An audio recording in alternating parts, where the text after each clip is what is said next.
The first thing that we're going to look at is something called custom definitions. And where we find these is down here on the bottom left, there's an admin button.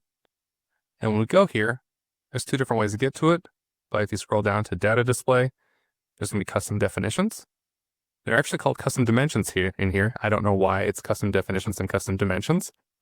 But basically, with the Automotive Standards Council, which you can go to their website and you can download their whole specifications. It's a big old Excel spreadsheet. It's just automotivestandardscouncil.com.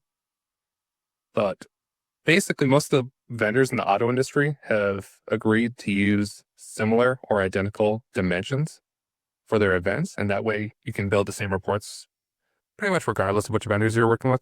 And there's a couple who are still outliers that are not using these. But for the most part, most people use them. And what they are attached parameters to each event. So instead of just having events, we actually have this laundry list of potential parameters that are available. And we have 35 in here.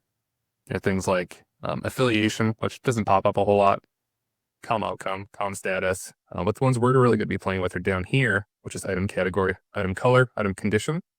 These are attachments to things like VDP views, SRP views. Different lead sources may pass this information, so you can get an idea of potentially how many calls from your VDPs for which color vehicles and that type of thing, where you can combine different metrics together to build reports that can help your car buyers buy better cars. Maybe there's certain colors of cars that do better on your website and do better with marketing.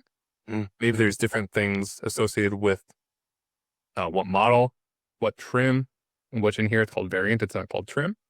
But getting these set is really important for the rest of these reports. If you don't have these, you can't actually make any of the reports that we're about to build.